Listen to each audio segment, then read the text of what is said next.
আলহামদুলিল্লাহ কাফা ওয়া সালামুন আলা ইবাদিল্লাযিনা আসতাফা আম্মা বা'দ। সম্মানিত সুধী মণ্ডলী, আসসালামু আলাইকুম ওয়া রাহমাতুল্লাহ। তো রোজার মাসে আপনার মুখের মধ্যে থুতুটা জমা হয়, এটা গলার মধ্যে যা জমা হবে, জমা হওয়ার সাথে আপনি গিলে ফেলবেন। এটা জমা না করা উত্তম, এবং জমা করে ফেলে দেওয়ার কোনো বিধান নাই। আপনি যখনই যেটু মুখের মধ্যে উৎপন্ন হয় ততই আপনি গিলে ফেলেন, মুখ এবার পরিষ্কার থাকেন। এই থুতু আপনার গিলে ফেললে আপনার রোজা নষ্ট হবে না। কিন্তু আপনার থুতুর যদি একটা কণাও মানে হোঁটের বাইরে বের হয় বা জিহ্বা থেকে আপনি মুখের বাইরের দিকে নিয়ে যান, মুখের থেকে বাইরে নিয়ে সেইটা যদি আবার ভিতরে আপনি গিলে ফেলেন, তাহলে কিন্তু আপনার রোজা নষ্ট হয়ে যাবে।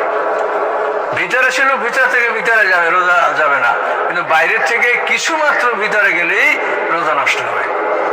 আমাদের এখনো ওই বাংলাদেশের আমরা তো আসলে সমুদ্রের তীরবর্তী এলাকার মানুষ।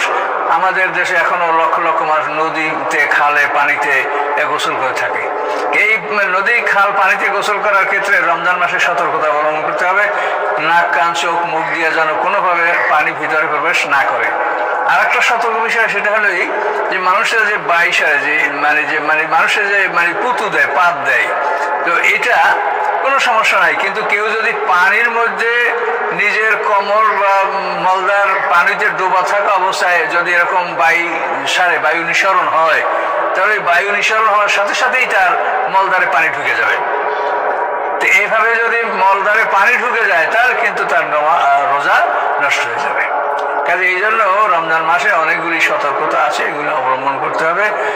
আগরবাতি ধোঁয়া বা অন্য কোনো ধোঁয়া, ওই সিগারেটের ধোঁয়া, যে কোনো ধোঁয়া, তারপর গ্যাস, এগুলি ব্যবহার করা যাবে না। তো এর থেকে আমাদেরকে সতর্ক থাকতে হবে।